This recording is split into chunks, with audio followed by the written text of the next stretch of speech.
If there is one weapon in Splatoon that you don't see a ton of people use, it's the Tri-Slosher, which is both good and bad.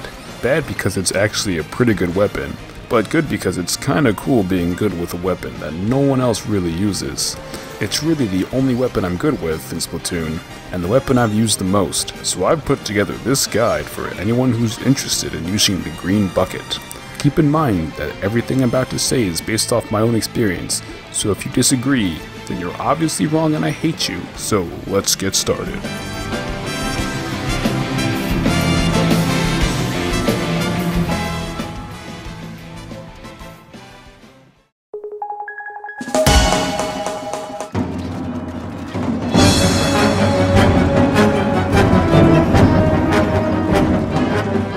You're going to get outranged by almost everything.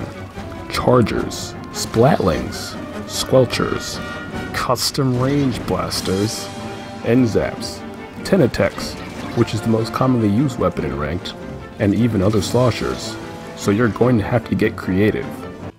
Here's another good tip of how to be a creative whiz kid. Go and collect some leaves and sticks and arrange them into your favorite color. Blue. Red. Green. Green is not a creative color. The few weapons that you do have a slightly longer range than are rollers and Luna blasters, and they'll kill you in one hit. Also, while your hitbox may feel firm while in training, in actual matches, it can feel very inconsistent. You'll think someone is in range, but they won't take any damage, which can be frustrating. But on the other hand, you'll also hit people who you think are too far away, so, you know, tomato potato.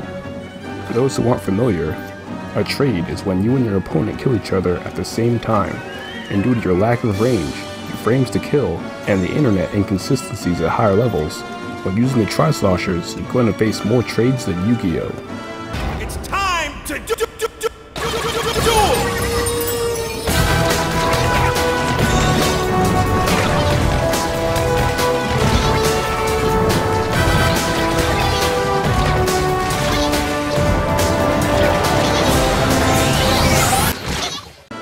Yeah, you get the point. Also, be wary of damage tapering when someone's below you, particularly in tower control. Even though it ignores the laws of, you know, gravity, since the ink should be traveling faster the further it falls through the air, your weapon does less damage when the ink falls on someone rather than when you hit them in the face. And the higher up you are, the less damage your hits do. It's just the way the game was programmed. It may take 3 to 4 sloshers to kill someone while standing up high or on the tower, so keep that in mind. Also, for who knows why, sloshers have terrible ink efficiency. From a full tank, you'll get around 16 sloshes before you run out. So combine that with using your sub-weapons, and you may constantly be running out of ink. So you really gotta make those sloshes count. Painting walls can be frustrating too, as your vertical range sucks, like this wall in Flounder Heights.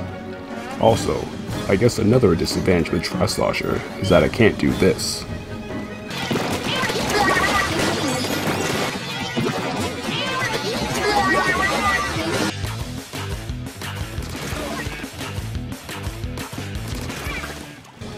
One last thing is that people running a lot of swim speed can actually swim faster than your ink flies in the air. Sometimes it can be really difficult to hit a target moving away from you, especially if they're moving at the fringes of your range.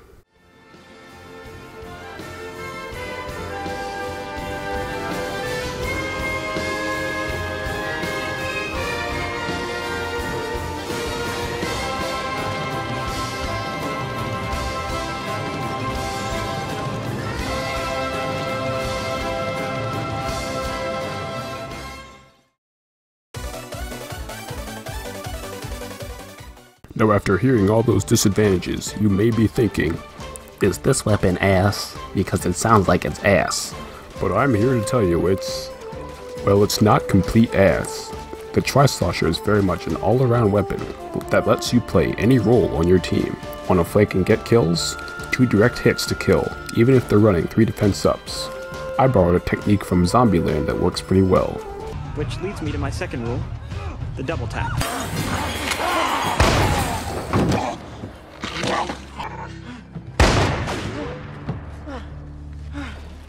Even if you think no one's there, you should still be using the double tap in enemy ink, because you never know who might be lurking.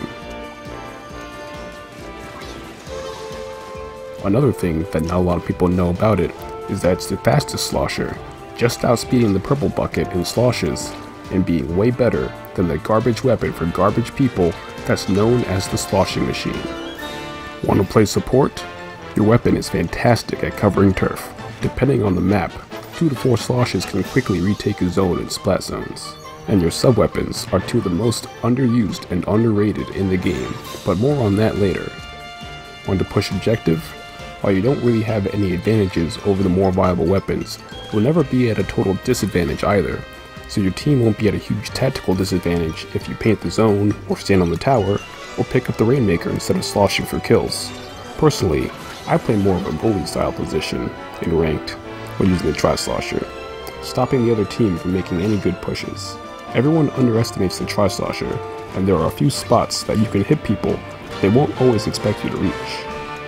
Also, if you're anything like me and suck at aiming, the Tri-Slosher is great because it hits an area and does consistent damage in that area, though it's not as bad as blasters when it comes to getting free kills, so people won't say you suck at the game just for using a weapon you don't really have to aim like they do for Luna blasters and custom range blasters.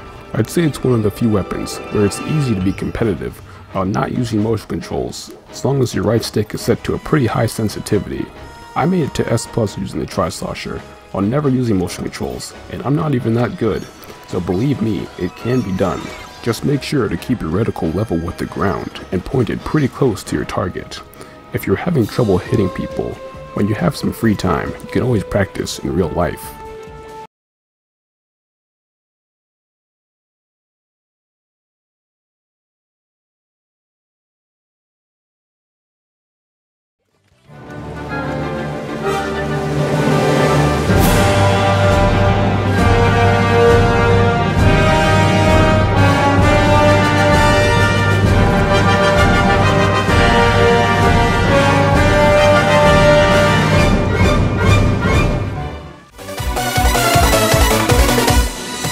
With the OG Tri-Slosher, its kit is one of the best combinations in the game, especially for tower control.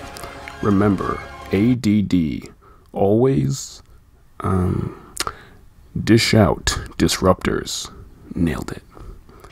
They're great because no one knows what to do when they get hit by one. Your disruptor is longer than your slosh range, so even if they're outside your range, you can always just throw a disruptor and zone them out. Some players, especially snipers, panic and jump back to base when they are disrupted, which is almost the same as dying when you think about it. Others just slowly try to swim away from you. If you're on defense in tower control and throw one at the tower, guarantee every enemy on the tower will be disrupted, and you'll be able to see them in squid form. They can't swim away, and they can barely refill their tanks, making them easy targets. Even though the game doesn't record how many assists you get, the disruptor can be a great way of helping your team secure kills, especially during specials like Bomb Rush and Killer Whale. I've had many matches where I didn't really have a lot of kills, and mostly just disrupted opponents I couldn't reach, but we still won since it was incredibly easy for my team to take out disrupted opponents, and incredibly difficult for the other team to play objective when they can barely move at all. Combine that with the always useful bubbler, which you can use to save yourself from near death, or give it to your team for a few seconds of invincibility, and you've got a winning combo for tower control. If you use bubble while standing on the tower, make sure you line up the spine of your Inkling with the little spire that's on the tower, especially on maps where the tower travels over the infinite abyss, or else a high velocity weapon can blast you off with a few hits. For Rainmaker, I always use the Tri-Slosher Nouveau. Seekers are absolutely the most underrated special in the game. Seeker surfing is great for movement, especially for pushing the objective in enemy territory. Also, many players forget that you can dodge Seekers just by jumping over them, so you can just cheese Seekers on maps with a lot of straightaways, like Camp Triggerfish, Arowana Mall, and Port Mackerel. It only takes 2 Seekers to pop the Rainmaker's cherry, and a lot of players can be caught off guard by this.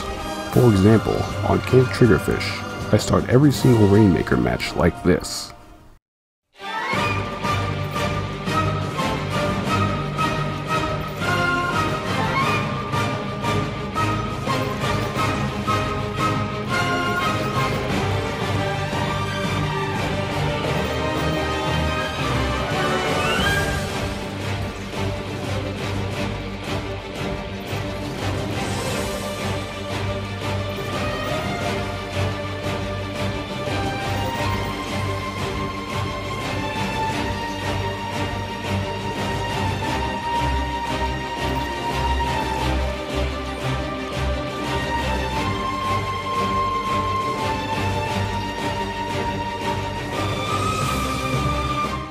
In addition, it can be tough to see a Seeker coming at you from behind the Rainmaker's glow, or from the top of a hill, so players can be surprised by this too.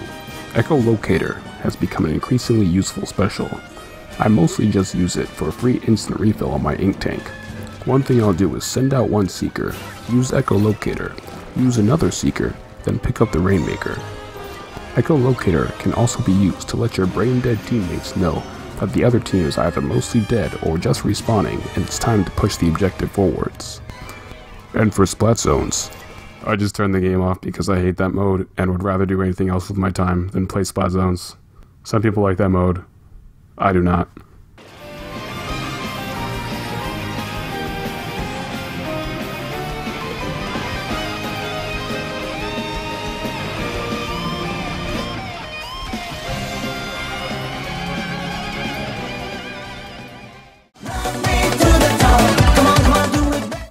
You should use any gear and abilities you like. They shouldn't be the deciding factor on whether you win or lose, and experiment with different combinations to find something that fits your playstyle. I mostly use gear to try to make up for any weapon shortcomings, and to play it to its strengths.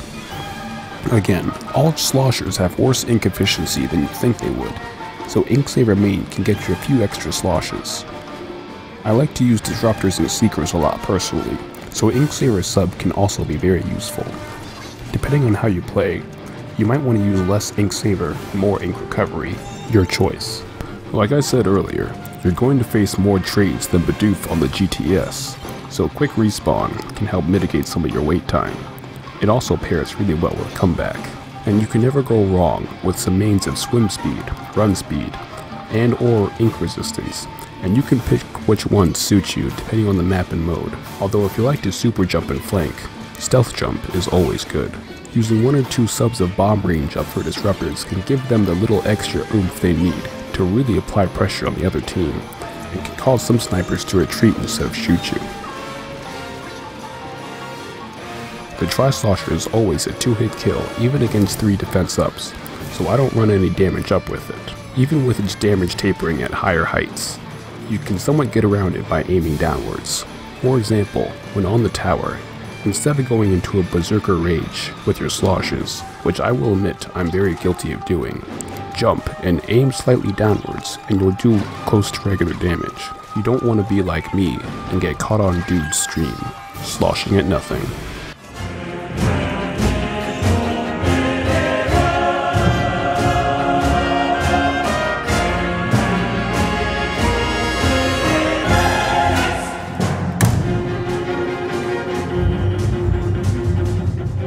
For the vanilla Tri-Slosher, I usually run some special charge and special saver, since again, more trades than Major League Baseball. Some people will run special duration up when using bubble instead, even I used to use it, but I personally think that the ability is too situational to run in lieu of more practical ability. You're at most going to use 5 or 6 bubbles per match, and the only time having increased special duration will be really useful is if someone either krakens or bubbles at the exact same time you do. And even then, you can just run away. In most situations when you activate your special, within the normal amount of time it lasts, you're able to accomplish whatever momentum swing you set out to do, so I never run special duration up. Though sometimes you can catch people off guard with how long your bubble lasts if you do run special duration, but you can usually get a kill or 2 using the regular bubble time length. So again, it's just too situational for me. While it is incredibly useful, you use it for less than 10% of a match, so as a player, you shouldn't rely too much on your special, especially considering this bullshit can always happen.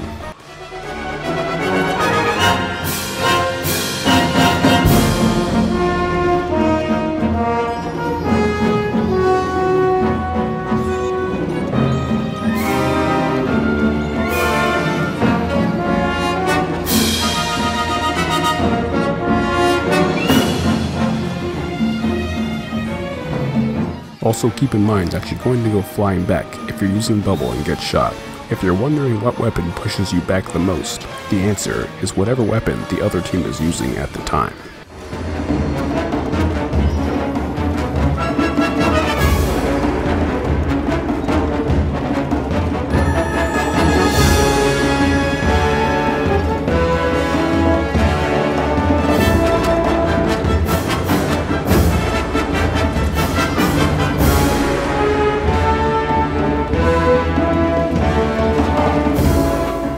I don't run any special related abilities with the Nouveau, since Echo-locator is such a use it and forget it special. Just make sure that if you're about to die and you have your special fully charged, use it to help out your remaining team members. I mostly just made this video to show people that the Tri-Slosher is actually a very balanced and versatile weapon, and as much as I like being one of the few players in S&S Plus that uses it, I recommend everyone at least gives it a try. Now for a summary of all the points I made, in the form of a very mediocre montage.